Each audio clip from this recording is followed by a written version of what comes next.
Palhetas. Distribuição Sinapse. À esquerda, uma montanha escarpada, um vilarejo e, num nível inferior, à distância, uma pequena cidade.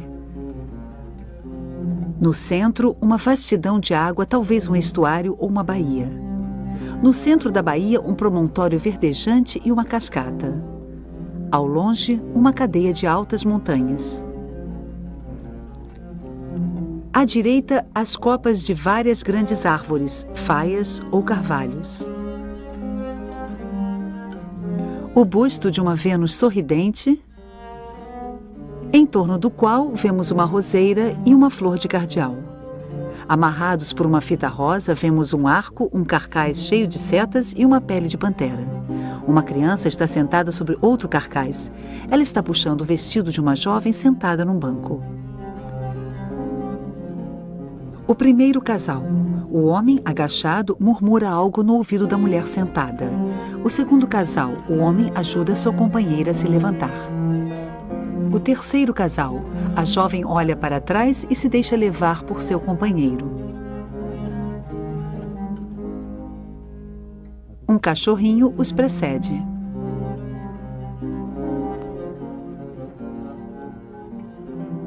Mais abaixo, atrás do talude, 3 casais abraçados ou de braços dados.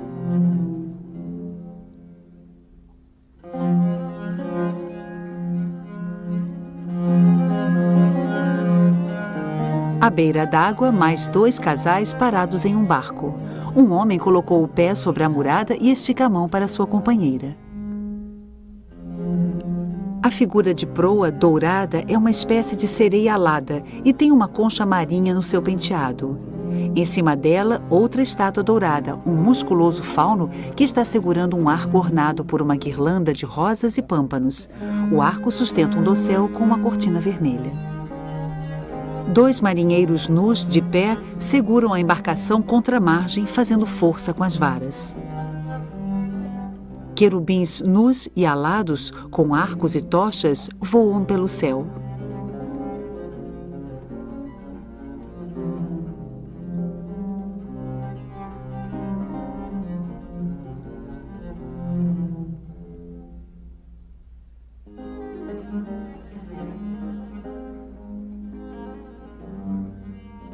Os segredos da festa galante.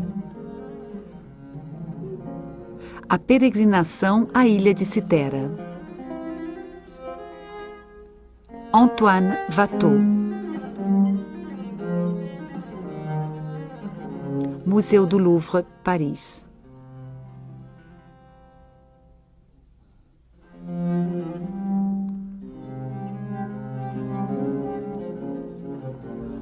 Antoine Watteau, nascido em Valenciennes, fez seu aprendizado em vários ateliês, primeiro na sua cidade natal e mais tarde em Paris. Sua formação foi eclética, cobrindo desde cenários de teatro até imagens religiosas. Em 1712, aos 28 anos, Watteau se apresentou à Real Academia de Pintura, onde logo foi admitido por causa de seu talento. Segundo o costume, ele deveria realizar uma obra de admissão. Cabia a ele escolher o tema. A academia o repreendeu várias vezes. Ele só entregou seu quadro em 28 de agosto de 1717. O senhor Antoine Watteau mandou entregar o quadro que lhe havia sido pedido e que representa a peregrinação à ilha de Citera. Mas o secretário da academia proibiu o título e o substituiu por Uma Festa Galante, modificação que talvez traduza a dificuldade dos acadêmicos para classificar o tema. A aceitação de um título mitológico teria, na verdade, dado a Watteau a qualificação mais elevada, a de pintor histórico.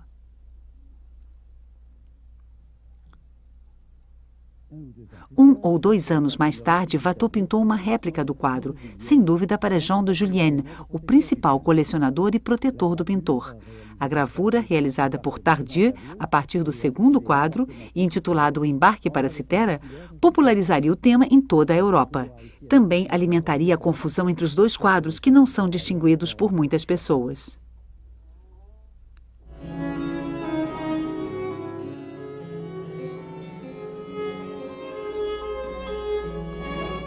O embarque foi adquirido em meados do século XVIII pelo rei de Prússia, Frederico o Grande. O quadro pertence hoje à cidade de Berlim. Quanto ao primeiro quadro, ele permaneceu nas galerias da Academia, no Louvre, até a Revolução Francesa. Em 1793, as coleções da Academia foram confiscadas e mais tarde doadas ao Museu do Louvre.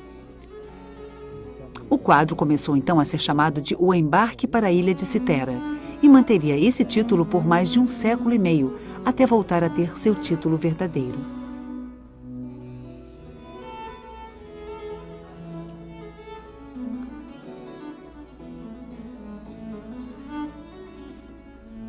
Watteau morreu 4 anos após ter pintado A Peregrinação, aos 37 anos.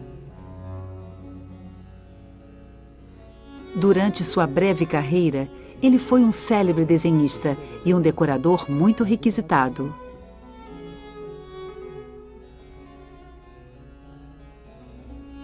Alguns anos após sua morte, seu amigo Jean de Julien mandou gravar e encadernar suas obras em 2 volumes de desenhos. Mais tarde, mandou gravar também todas as suas pinturas.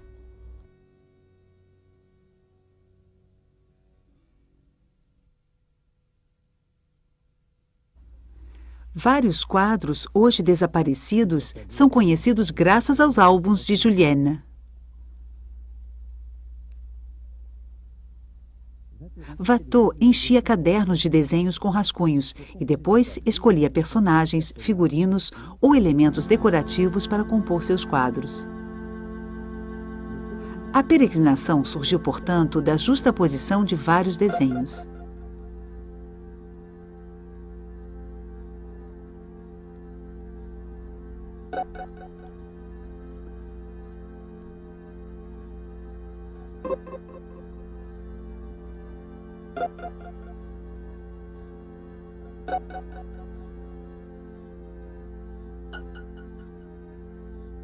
Outros desenhos testemunham a transformação de A Peregrinação em O Embarque.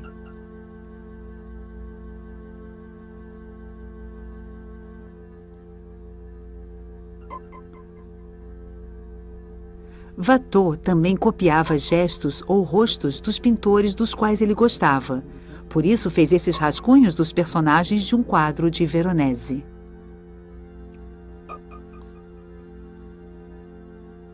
Os 2 marinheiros foram inspirados por A Pesca Milagrosa de Rubens, que Watteau conheceu através de uma gravura.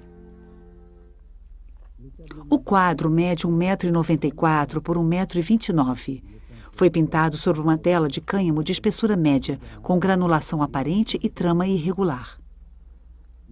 Os fundos vermelhos estavam na moda na época, porém, a tela foi endurecida com um preparado branco. Esse fundo muito aparente reflete a luz sobre toda a superfície do quadro.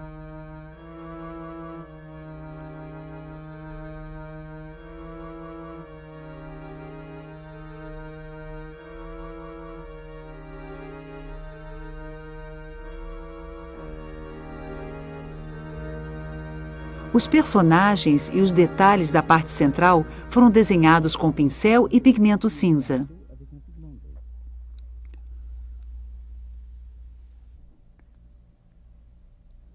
Personagens e roupas primeiramente executados em pura pasta eram depois retocados. Trabalhando rápido e sem se preocupar muito com as regras técnicas, o pintor quis modificar certos detalhes. A camada superficial secou mais rápido do que a camada inferior, oleosa demais, provocando a formação de uma série de rachaduras prematuras. Rostos, penteados e roupas são pintados com pequenas e leves pinceladas, muito suaves, mais alusivas do que realistas.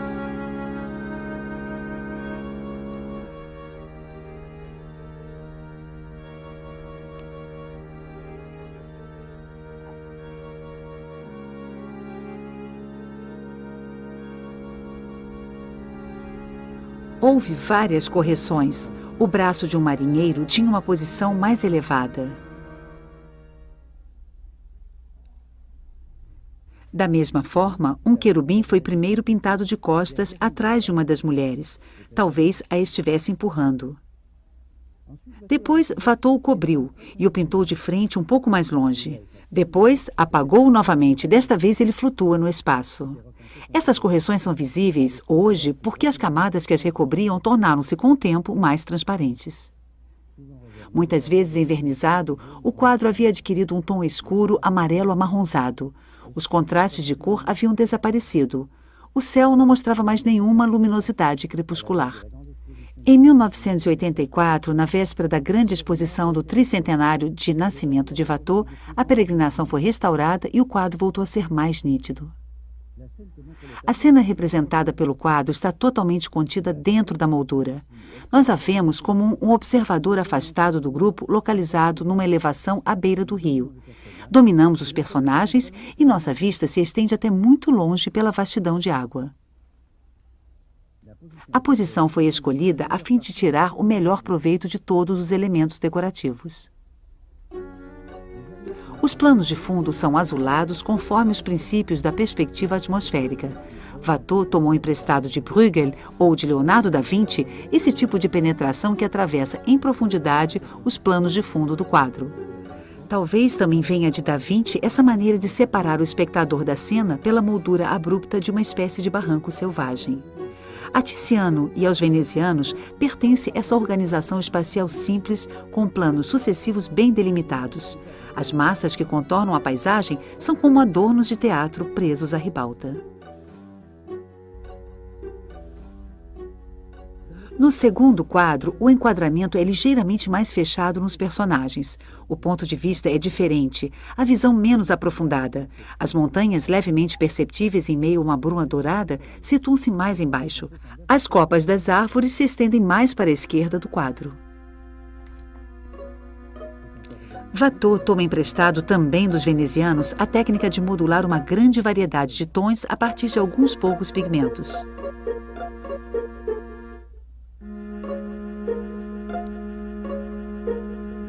Contrastes,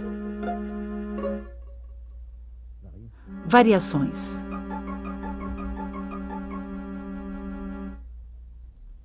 O que estão fazendo os personagens do quadro? A peregrinação à ilha de Citera pode significar que eles estão se preparando para partir para a ilha ou que, ao contrário, já estão nela. Em A Peregrinação, a proa está virada para a margem. O barco é impulsionado por varas e, portanto, só faz viagens em águas pouco profundas. Em O Embarque, a popa toca a margem. A proa está virada para a água. O barco possui um mastro e velas, o que lhe permite atravessar mares.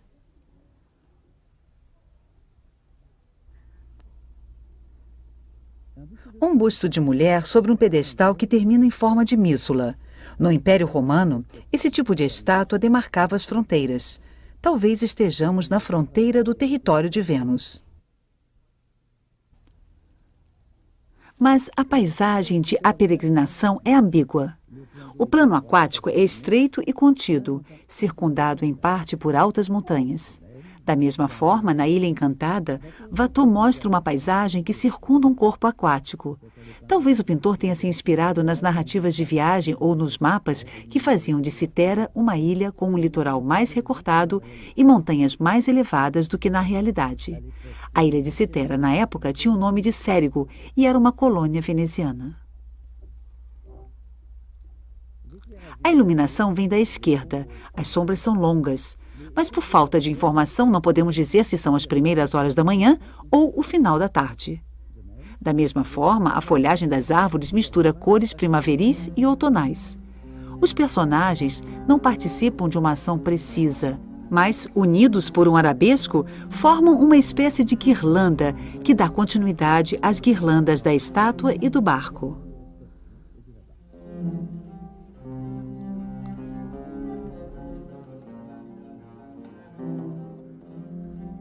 A mulher com o leque usa um vestido de cetim preso à cintura por um nó e que se abre sobre uma anágua de cetim branca.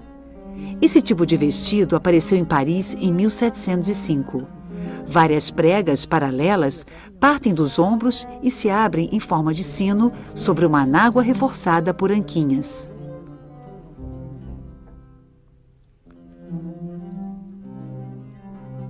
A segunda mulher, ao contrário, usa um corpete com mangas compridas e manguinhas de renda e uma saia de cetim listrado. Esse traje renascentista estava fora de moda, mas ainda era apreciado em todas as classes sociais porque era mais prático. Muitos homens do grupo também usam roupas fora de moda. Paletós curtos, calças com nestas e fitas, sapatos baixos. 2 homens estão vestidos como gente do povo. As mulheres que os acompanham usam trajes de empregadas ou de camponesas.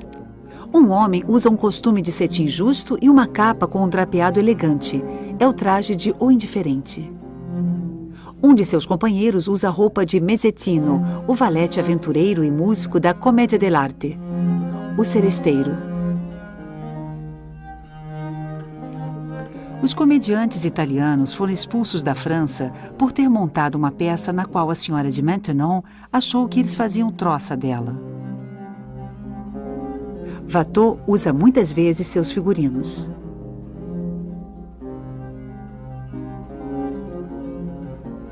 Vestidos nobres e na moda, vestidos fora de moda, trajes populares, figurinos de teatro, é difícil definir o grupo representado. A maioria dos personagens usa uma capa curta que os protege das intempéries, que mais tarde ficaria conhecida como pèlerine, peregrina em francês. Outros acessórios são o bastão de peregrino ou bordão. Várias gravuras de Watteau já mostram alguns desses personagens e acessórios. Na Idade Média, os peregrinos carregavam chaves cruzadas se iam visitar Roma e conchas se estivessem a caminho de Santiago de Compostela. A concha é um sinal do peregrino. Ela é a insígnia de um percurso iniciático com emboscadas, desvios, retornos, rituais, milagres, penitências e alegrias, exatamente como a busca do amor. Os peregrinos galantes de A Peregrinação usam corações atravessados por flechas, e a concha está presente dentro do barco, mas desta vez ela representa o que costumava representar na antiguidade, o sinal de Vênus. Afrodite era a deusa grega do amor. Ela se tornaria Vênus para os romanos. A mitologia conta que ela nasceu da espuma do mar. Levada pelos Zéfiros, ela vai parar na ilha de Citera antes de se estabelecer em Chipre. Para Watteau, o nome Citera, as alusões à Ilha do Amor e as peregrinações são comuns. A Ilha Encantada. Os Jardins de Citera. A Peregrina Alterada. As Diversões de Citera. Boa Viagem.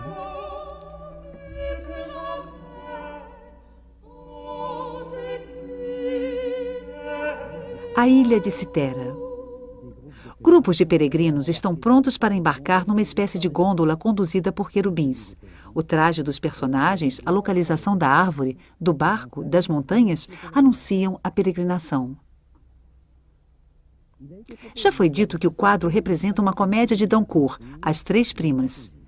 No ato final, rapazes e moças do vilarejo vestidos de peregrinos cantam: "Venham para a ilha de Citera, em peregrinação conosco. As moças de lá não voltam sem amante ou sem marido." Muitos outros espetáculos da época podem ter inspirado Watteau.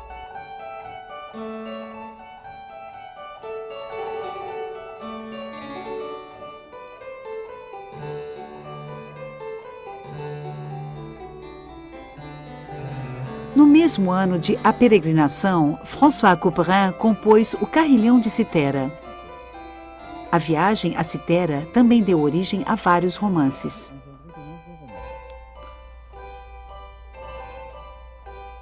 Em um dos grandes livros da época, As Aventuras de Telêmaco, o jovem Telêmaco, filho de Ulisses, atraca em Chipre e faz uma excursão a Citera. Antes de Watteau, todas essas aventuras haviam sido ilustradas por Bernard Picard em várias cenas galantes. Ele representou o tema várias vezes e foi provavelmente uma das fontes de inspiração de Watteau.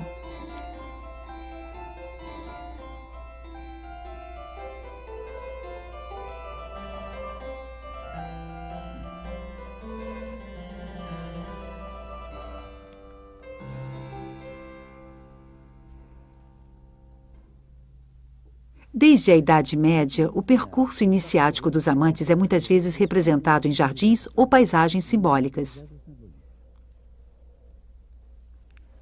Os italianos recriaram a Arcádia a partir de autores antigos e de sua poesia hermética. Rubens leva seus suntuosos amantes para um jardim cercado de fontes barrocas. É desse quadro que Watteau toma emprestada a ideia do querubim que empurra uma dama. Primeiro em A Ilha de Citera e mais tarde em A Peregrinação, no qual é apagado logo depois. Watteau dispunha seus personagens em paisagens que se inspiravam em jardins reais. Os do Palácio de Luxemburgo, os bosques de Versalhes. E também nos jardins do seu amigo financista Pierre Crozat, em Montmorency, que reunia uma sociedade elegante e adepta de um novo estilo de vida. A perspectiva. Reunião em um parque.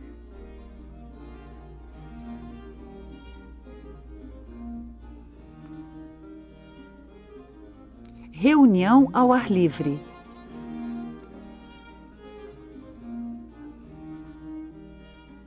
Os prazeres do baile. Vários quadros de Watteau não têm a mesma leveza. Espectadores cúmplices, descobrimos a ninfa adormecida, mas vemos muito mais do que o sátiro. Assistimos ao julgamento de pares por trás.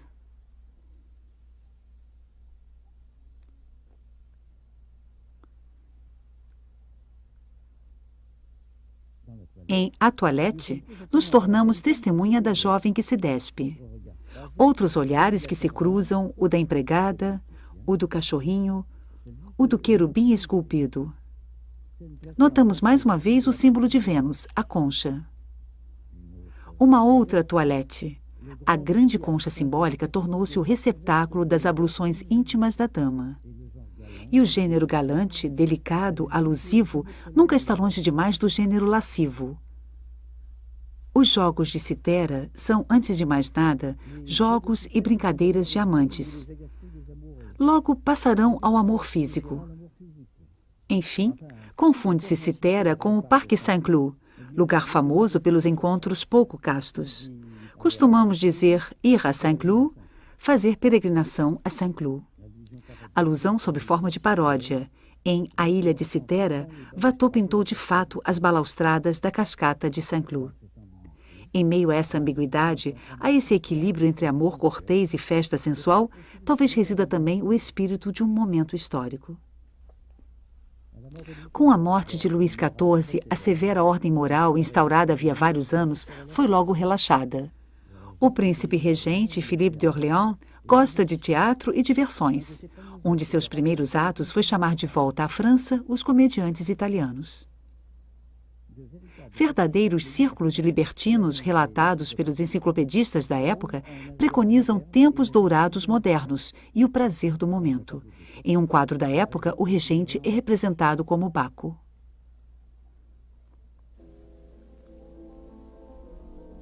Único quadro de Watteau exposto publicamente na França até 1869, a peregrinação tornou-se, por sua vez, um objeto de peregrinação romântica. Todos veem no quadro a viagem anunciada no título, e também a languidez do crepúsculo, a melancolia da partida, a iminência da morte. Gérard de Nerval, durante sua viagem ao Oriente, fez uma peregrinação a Citera, mas encontrou um cenário bem diferente daquele representado pelo pintor.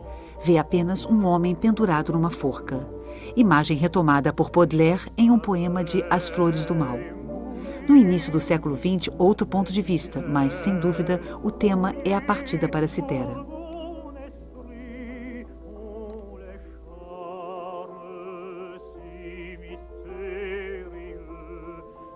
Rodin vê em A Peregrinação uma narrativa de tipo medieval, uma sucessão de cenas que vão da direita para a esquerda que exprimem os estágios da paixão. Charles de Tolnay identifica em A Peregrinação os 3 estágios dos antigos: persuasão, consentimento, harmonia.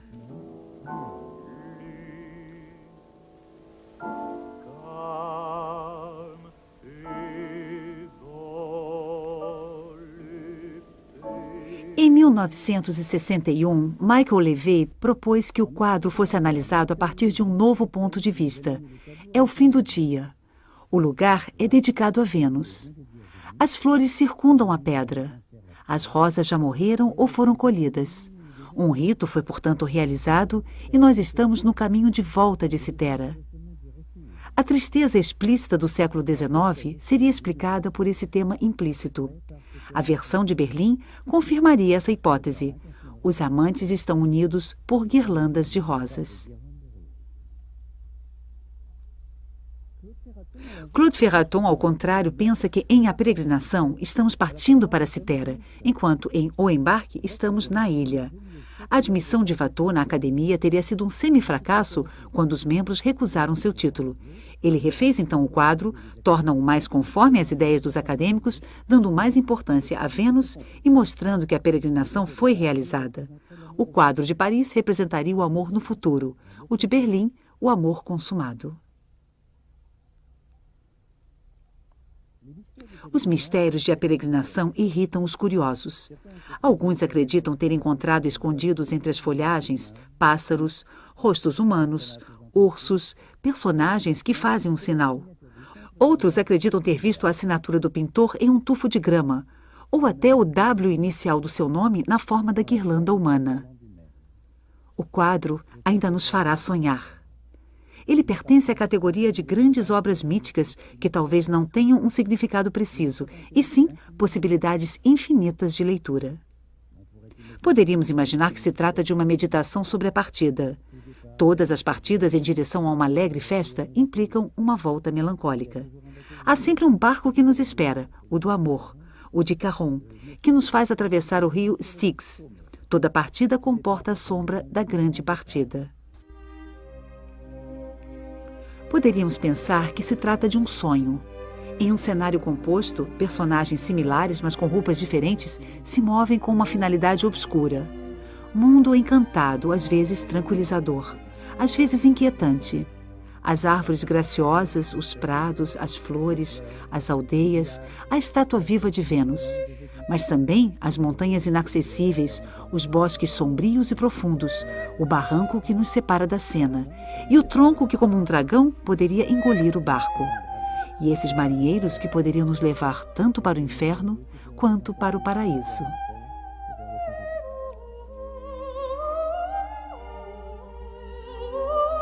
Poderíamos concluir que, a partir de mitos antigos sobre o amor, Watteau recompôs uma espécie de mito pessoal. Uma Arcádia rococó na qual a selvageria natural e a cultura galante se reconciliam. Fábula sobre o tempo suspenso. Imagem de um instante no qual todos estão felizes. Imagem de um instante no qual todos são jovens e no qual acreditam que permanecerão assim para sempre. Poderíamos dizer finalmente que se trata também de uma reflexão sobre a pintura. Podemos terminar com o cachorrinho, o personagem mais humilde, recorrente na obra de Watteau. Quem é ele? De onde veio? Talvez seja o cachorro do pintor. Mas também é um Cocker Spaniel anão que se chama Vecelli, porque era o modelo preferido de Tiziano. Depois, evoluindo através de cruzamentos sucessivos, o veronês, pois foi pintado muitas vezes por Veronese. Único personagem que tem nome, 2 nomes de pintores. Ele caminha confiante em meio ao grupo de humanos. Talvez ele esteja no centro da imagem para dizer que todo o quadro também conta a história da pintura e transmite, de geração em geração, segredos ao mesmo tempo fúteis e sublimes.